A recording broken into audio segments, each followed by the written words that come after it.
born in New York City, me and my sister. Queens, Astoria to be specific. Got a lot of Dominican and Greek families still up there. My dad passed away. We lived in Long Island for a little bit. And my dad passed away, then we moved to the Burgh, Pittsburgh.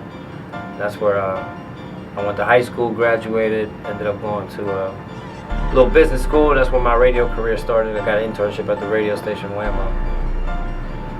Well, it was kind of weird at first because, you know, I was a New Yorker coming into the Burgh, and even though Pittsburgh is kind of like in the middle of like, it likes West, it kind of liked everything, like East Coast, West Coast, and South. But it was tough because, you know, we was only like Latinos, and there's not many Latinos in Pittsburgh. It was mainly black or white, so it was different. Like, you know, I wasn't white enough for the white people, wasn't black enough for the black people, but the black girls definitely liked me. Black girls always liked me. But, you know, it was always easy with the girls and blah, blah, blah, but it was tough. It was tough. We was different. We was outcasted. We got kicked out of a couple neighborhoods because we were too loud, because Dominicans is super loud. But whatever. We ended up fitting in after a while. I made friends, you know, clicked up with people, whatever. We learned the culture. It's a little different. Man, well, my brother started rapping. He was younger than me, and we always real competitive, so I started rapping, and then we formed a group, Mano y Mano. We rapped for years. You know, we were rapping around the same time when Wiz Khalifa was coming up, and other bigger names, and, you know, big names in Pittsburgh on the underground scene. But like, you know, we just started rapping. He's the one that I gotta give my brother props. He's the reason why we did start rapping. But we started doing a lot of shows. We opened up for a lot of big people in the city. We did over 100 shows in our career span. But I mean, we did tons of shows, man. We recorded tons of music. We did our best efforts to get it out there. It's frustrating because you feel you're talented and you got everything that it takes, but, you know, the breaks just aren't there. It takes money, it takes people, it takes manpower. We didn't have a lot of those resources, so all we did was kind of like just keep making music, and just making music just isn't enough. So we had our up and downs, and even at one point you start.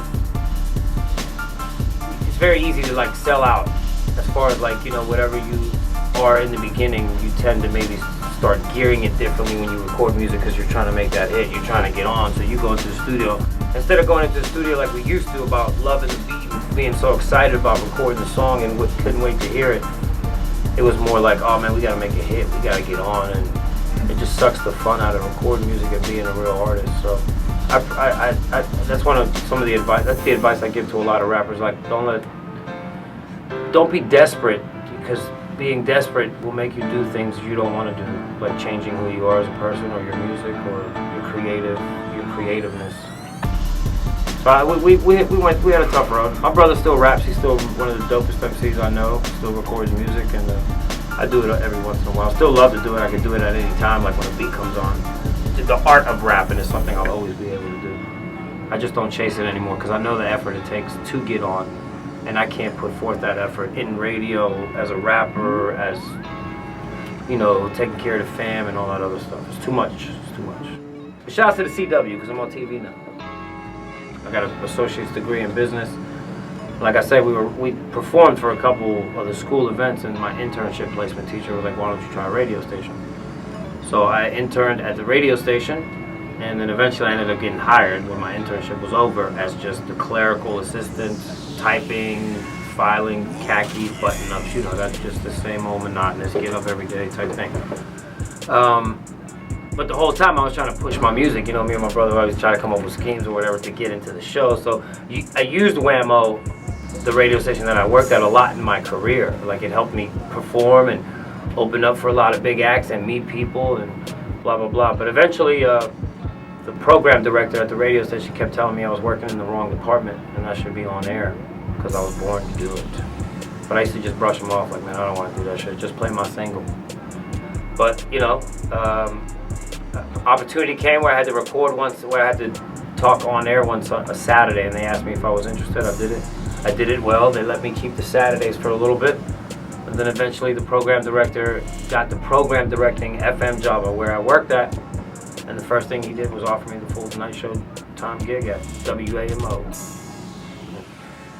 I got offered the full-time job. I was on air full-time at Whammo for about 4 or 5 years.